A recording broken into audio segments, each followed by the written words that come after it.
नमस्कार विद्यार्थी मित्रांनो, मी प्राध्यापक Santosh Tambe, Chandrarup Dakle Jain College of Commerce Shrampur, इयत्ता 12वी, विषय मराठी, घटक पद्य, उपघटक रंग माझा वेगळा ही कविता आज तुम्हाला शिकवणार आहे। तर ही सुरुवातीला ही कविता नसून ही एक गझल आहे। गझल हा जो काव्याचा प्रकार आहे तो वृत्तामधून प्रसारित झाला आणि गझल हा जो साहित्याचा प्रकार आहे त्याची आपण थोडक्यात ओळख करून घेऊया। गझल म्हणजे काय? तर गझल म्हणजे शेरांचा समूह। ज्यावेळेस 5 किंवा त्यापेक्षा 15 शेर एकत्र येतात आणि एकत्र आल्यानंतर त्यांचा एक कविता बनते, त्या कवितेला गझल असं म्हटलं जातं। गझल हा जो साहित्याचा प्रकार आहे हा इस्लाम धर्मामधून आलेला आहे आणि इस्लाम धर्मामधून ज्यावेळेस गझल साहित्य प्रकार आला त्याला हिंदी असेल, फारसी असेल या भाषेमध्ये चांगल्या प्रकारे प्रसिद्धी मिळालेली आहे। त्याचबरोबर मराठी भाषेमध्ये देखील गझल हा जो साहित्याचा प्रकार आहे त्याला देखील सुरेश भट यांनी प्रसिद्धी मिळवून देण्याचं काम केलेलं आहे। त्यांचा या प्रसिद्धीमध्ये सिंहाचा वाटा आहे। तर रंग माझा वेगळा या गझलेची आपण थोडक्यात प्रस्तावना करूया। तर विद्यार्थी मित्रांनो, समाजामध्ये अनेक प्रकारचे व्यक्ती आपल्याला आढळतात आणि ह्या व्यक्तीचे जे व्यक्तिमत्व असतं ते देखील निरनिराळं असतं। ज्यावेळेस काही व्यक्तींना राग येतो, काही व्यक्तींना एखादी गोष्ट करण्यामध्ये आनंद वाटतो, त्याचबरोबर काही व्यक्ती ज्या असतात त्यांना लोकांना मदत करण्यामध्ये आनंद वाटतो।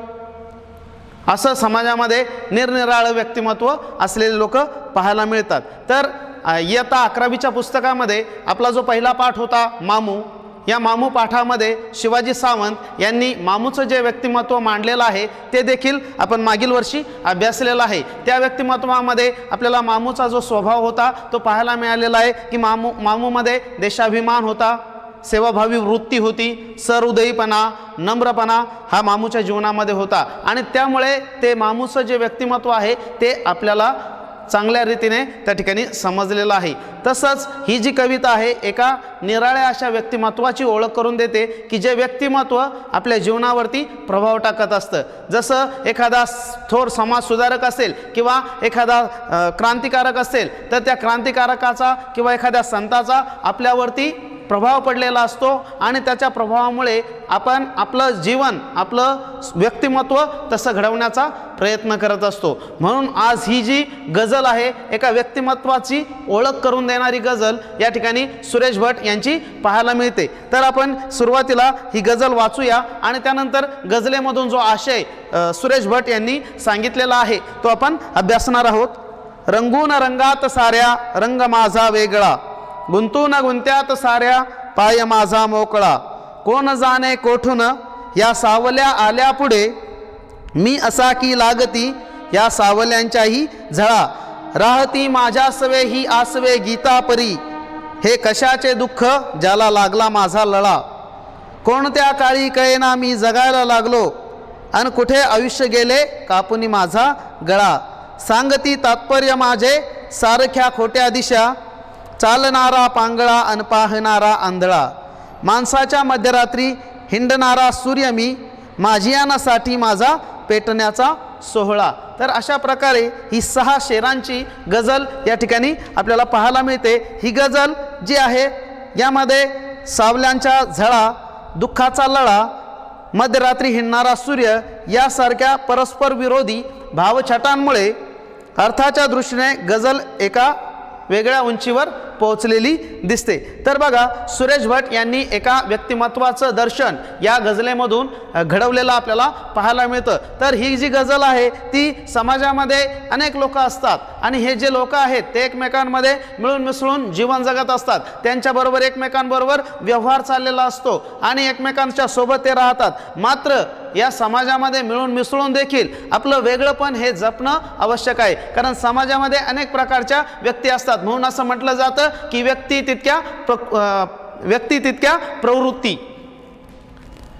तर जे व्यक्ती आहेत ह्या व्यक्तींच्या प्रत्येकाची प्रवृत्ती वेगवेगळी असते, प्रत्येकाचा स्वभाव वेगवेगळा असतो, प्रत्येकाच्या जीवनामध्ये वेगवेगळे गुणधर्म असतात आणि प्रत्येकाच्या जीवनामध्ये वेगवेगळे आदर्श असतात। म्हणून अशा अनेक थोर समाजसुधारक घडून गेले की त्यांच्यावरती अनेक अनेक जे समाजसुधारक आहेत किंवा अनेक जे समाजसुधारक आहे त्यांचा पगडा त्यांच्यावरती पडलेला आहे आणि त्यांच्यामुळे त्यांनी मोठी क्रांती घडवून आणलेली आहे. म्हणून ही जी कविता आहे, ही जी गझल आहे, ही गझल रंग माझा वेगळा, ही सुरेश भट यांची जी गझल आहे त्याच्यामध्ये एक वेगळ्या व्यक्तिमत्वाची ओळख झालेली पाहायला मिळते. तर सुरुवातीची जी ओळ आहे तिचा आपण आशय समजून घेऊया. रंगून रंगात साऱ्या रंग माझा वेगळा, तर सर्वांमध्ये मिसळूनही मी माझे वेगळेपण जपतो. बघा, लेखक या ठिकाणी सुरेश भट म्हणतात की सर्वांमध्ये मिसळूनही मी माझं वेगळेपण जपतो. बघा, अनेक वेळा काय होतं की आम्ही लोकांमध्ये मिसळतो आणि मिसळल्यानंतर आम्ही आमचं वेगळेपण जपत नाही, तर आम्ही त्यांच्याबरोबर मिसळून जातो आणि आम्ही त्यांच्यासारखे होतो. मात्र या ठिकाणी कवी सुरेश भट म्हणतात की सर्वांमध्ये मिसळूनही मी माझं वेगळेपण जपतो. अनेक वेळा ज्यावेळेस आम्ही आमच्या कुटुंबामध्ये असतो, कुटुंबामध्ये असताना आम्ही आमच्या आईवडिलांबरोबर राहतो आणि मग आम्ही त्यांच्याबरोबर मिळून मिसळून राहतो. त्यांचा एक स्वभाव आमच्यावरती घडलेला असतो किंवा आई वडील आमच्यावरती संस्कार घडवत असतात आणि ते चांगले असतात. ज्यावेळेस आम्ही समाजामध्ये मिसळतो, समाजामध्ये गेल्यानंतर चुकीच्या संगतीमध्ये आम्ही जातो आणि त्या चुकीच्या संगतीमध्ये गेल्यानंतर त्या लोकांचे जे गुण आहेत ते आमच्या जीवनामध्ये येतात आणि ज्यावेळेस त्यांचे चुकीचे लोकांचे गुण आमच्या जीवनामध्ये येतात त्यावेळेस आम्ही आमचा मूळ जो स्वभाव आहे, मूळ जे आमच्या आईवडिलांनी संस्कार केलेले आहेत ते विसरून जातो. म्हणून या ठिकाणी सुरेश भट सांगतात की रंगामध्ये रंगूनही रंग माझा वेगळा आहे, सर्वांमध्ये मिसळूनही मी माझं वेगळेपण जपतो. त्यानंतर दुसरी जी गझलेची ओळ आहे, गुंतून गुंत्यात साऱ्या पाय माझा मोकळा. बघा, गुंतून गुंत्यात म्हणजे काय की समाजामध्ये जीवन जगत असताना अनेक प्रश्न आपल्या समोर येत असतात आणि त्या प्रश्नांना आपल्याला सामोरं जावं लागतं. ज्यावेळेस आपल्या जीवनामध्ये परिस्थिती येते, संकट येतात, त्या संकट म्हणजे गुंता आहे आणि गुंता म्हणजे काय, गुंतागुंत. तर जे गुंता आहे आमच्या जीवनामध्ये, जे संकट किंवा परिस्थिती आहे त्यांच्या गुंत्यामध्ये आम्ही गुंतून जातो. मात्र या ठिकाणी हे जे व्यक्तिमत्व सुरेश भट यांनी मांडलेलं आहे की ते रंगामध्ये रंगत आहे, मात्र त्यामध्ये देखील त्याचा रंग तो वेगळाच ठेवतोय. त्यानंतर गुंतून गुंत्यातही पाय माझा मोकळा, त्याने आपला पाय देखील अशा गुंत्यामध्ये गुंतू दिलेला नाहीये किंवा एखादं संकट किंवा एखादी परिस्थिती त्याच्यावर आली म्हणून त्या परिस्थितीवरती मात त्याने केलेली पाहायला मिळते. त्या परिस्थितीने गुंतून गेलेला नाहीये तो, तर त्याने त्या परिस्थितीवरती मात मिळवलेली आहे. कोण जाणे कोठून ह्या सावल्या आल्या पुढे, मी असा की लागती या सावल्यांच्याही झळा. तर कविते या गझलेची ही जी ओळ आहे त्याच्यामध्ये काय पाहायला मिळतं की सावल्या म्हणजे काय माहिती आहे का, सावल्या म्हणजे सुख आणि कोण जाणे या सावल्या आल्या पुढे. बघा, या ठिकाणी काय होतंय की मदत करायला येणारे अशा प्रकारे मदत करतात की त्याचाही मला त्रास होतो. बघा, हे जे व्यक्तिमत्व या ठिकाणी सुरेश भट यांनी मांडलेलं आहे त्या व्यक्तिमत्वाचा एक वेगळं त्याचं व्यक्तिमत्व आहे आणि ते काय आहे की ज्यावेळेस आपल्याला कोणीतरी मदत करायला येतं, ज्यावेळेस आपण संकटामध्ये असतो किंवा आपण परिस्थितीमध्ये असतो, अशा दुःखामध्ये परिस्थितीमध्ये ज्यावेळेस लोक आपल्याला मदत करायला येतात, मदत करायला आले तर हे जे व्यक्तिमत्व आहे त्याला ती मदत देखील घेऊशी वाटत नाही. म्हणून तो काय म्हणतो की मदत करायला येणारे अशा प्रकारे मदत करतात की मलाही त्याचा त्रास होतो. बघा, या ठिकाणी मदत करायला जे लोक येतात त्यांची मदत देखील या व्यक्तिमत्वाला घ्यावीशी वाटत नाही. राहती माझ्या सवे ही आसवे गीतापरी, हे कशाचे दुःख ज्याला लागला माझा लळा. बघा, पुढल्या गझलेची जी ओळ आहे त्या गझलेच्या ओळीमधून कवी सुरेश भट म्हणतात की ही आसवे, ही दुःख जी आहेत, ही संकट जी आहेत, ही माझ्यासोबत गीतासारखी आहेत, सतत आहे आणि हे कशाचे दुःख की ज्याला माझा लळा लागलेला आहे. म्हणून माणसाच्या जीवनाबद्दल असं म्हटलं जातं की एक धागा सुखाचा आणि 100 धागे दुःखाचे. बघा, ज्यावेळेस थोडंसं सुख येतं, सुख आल्यानंतर दुःख येत असतं आणि सुख दुःख हे माणसाच्या सोबत सतत असतं. ज्यावेळेस माणसाच्या सोबत हे सुख दुःख सतत असतं त्यावेळेस हे जे व्यक्तिमत्व आहे या व्यक्तिमत्वाच्या सोबत देखील सुख दुःख ही सतत असतात आणि सुखदुःखांना तो म्हणतो की जे दुःख आहेत त्या दुःखांना तो म्हणतो की यांना माझा लळा लागलेला आहे. त्यानंतर पुढची गझलेची ओळ बघूया. कोणत्या काळी कळेना मी जगायला लागलो, अन कुठे आयुष्य गेले कापुनी माझा गळा. बघा नंतर काय झालेलं आहे की हे जे व्यक्तिमत्व आहे ते कोणत्या काळी का होईना जगायला लागलं, आणि ज्यावेळेस त्याने जगायला सुरुवात केली, जगायला सुरुवात केल्यानंतर त्याचं आयुष्य या ठिकाणी संपलेलं आहे. बघा माणसाचं आयुष्य क्षणभंगूर आहे, आणि या माणसाचं क्षणभंगूर जे आयुष्य आहे ते आयुष्य त्याने आनंदामध्ये घालवावं अशी ईश्वराची इच्छा असते. पण माणूस काय करतो माहिती आहे का, माणूस हा दुसऱ्या गोष्टींच्या किंवा जगातील मोहांच्या पाठीमागे लागतो, आणि मग माणसाचं आयुष्य त्या ठिकाणी संपून जातं. म्हणून या ठिकाणी या गझलेमधून सुरेश भट यांनी सांगितलंय की कोणत्या काळी कळेना मी जगायला लागलो, आणि कुठे गेले आयुष्य कापुनी माझा गळा. त्यानंतर सांगती तात्पर्य माझे सारख्या खोट्या दिशा, चालणारा पांगळा आणि पाहणारा आंधळा. तर बघा सांगती तात्पर्य माझे सारख्या खोट्या दिशा, चालणारा पांगळा आणि पाहणारा आंधळा. तर या कवितेच्या ओळीमधून कवी सुरेश भट असं म्हणतात की तात्पर्य म्हणजे काय, तात्पर्य म्हणजे सार. बघा माणसाच्या जीवनाचं सार काय आहे त्याचंही वर्णन या ठिकाणी सुरेश भट यांनी केलेलं आहे की सर्व काही खोट्या दिशा, कितीही माणसाने धावलं, किती मोठं प्रगती केली तरी देखील त्याचा शेवटी ज्यावेळेस त्याचा अंत होतो त्यावेळेस त्याला तो स्वतःबरोबर काहीच घेऊन जात नाही. म्हणून सांगती तात्पर्य माझे सारख्या खोट्या दिशा, चालणारा पांगळा आणि पाहणारा आंधळा, असं या ठिकाणी सुरेश भट यांनी म्हटलेलं आहे. त्यानंतर शेवटची जी शेर आहे तो आहे मध्यरात्री, माणसांच्या मध्यरात्री हिंडणारा सूर्य मी, माझ्यासाठी माझा पेटण्याचा सोहळा. बघा या ठिकाणी सुरेश भट म्हणतात की सुरेश भट जे व्यक्तिमत्व या ठिकाणी मांडत आहे त्या व्यक्तिमत्वामध्ये जो गुण आहे तो आहे सामाजिक बांधिलकी.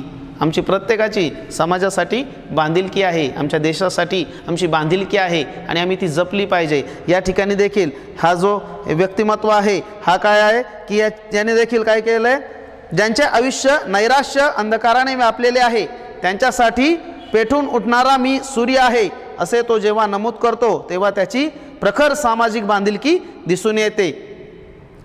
बघा माणसांच्या मध्यरात्री हिंडणारा सूर्य मी, माझ्यासाठी माझा पेटण्याचा सोहळा. बघा ज्यांचं आयुष्य अंधारामध्ये आणि निराशेमध्ये आहे त्यांच्यासाठी आपली सामाजिक बांधिलकी आहे. त्या अंधारामध्ये आणि निराशामध्ये असलेल्या लोकांना बाहेर काढण्याचं काम हे आपलं आहे, आणि त्याच्यामधून सामाजिक बांधिलकी दिसून येते. ही जी गझल आहे ही आपल्या अभ्यासक्रमामध्ये यासाठीच आलेली आहे. या गझलेमध्ये अजून एक वाक्प्रचार आलेला आहे, गळा कापणे म्हणजे विश्वासघात करणे. तर सुरेश भट यांनी या गझलेमधून समाजामध्ये जे व्यक्तिमत्व आहे त्या व्यक्तिमत्वाचं दर्शन या ठिकाणी आपल्याला दाखवलेलं पाहायला मिळतं. दोन व्यक्तिमत्व असतात. एक जे व्यक्तिमत्व असतं की जे जगामध्ये मिळून मिसळून राहतं आणि त्याच्याबरोबरच वाहवत जातं. मात्र या ठिकाणी जे व्यक्तिमत्व सुरेश भट यांनी मांडलेलं आहे ते थोडंसं वेगळं आहे. ते जगामध्ये मिळून मिसळून राहत आहे पण तरी देखील तो आपलं स्वतःचं वेगळंपण जपत आहे. त्याचबरोबर सर्व प्रकारचे संकट आले तर संकट आल्यानंतर तो हतबल न होता तो त्या संकटावरती मात देखील करत आहे. त्यानंतर त्याला कोणी मदत केली तर त्याला ती मदत देखील सहन होत नाही आहे.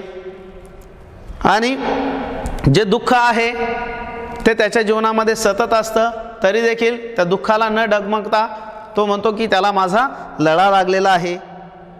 आणि नंतर अशाही परिस्थितीमध्ये तो जगत असतो, आपलं जीवन जगत असतो.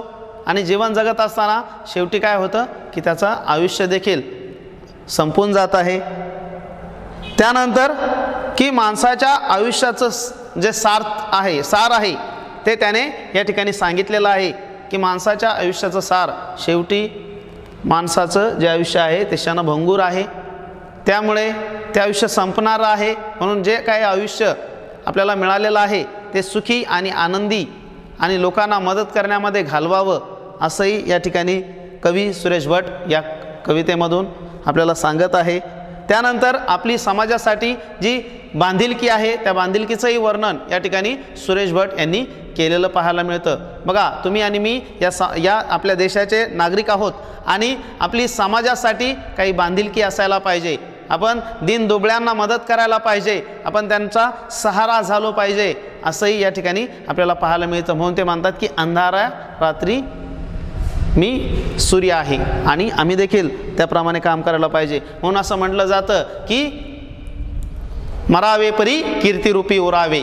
अनेक साधू संतांनी, अनेक क्रांतिकारकांनी, समाजसुधारकांनी देशासाठी आपला प्राणाची आहुती दिलेली आहे आणि त्यांनी देशाला अंधारातून बाहेर काढून त्यांना उजेडामध्ये आणण्याचं देखील काम केलेलं आहे।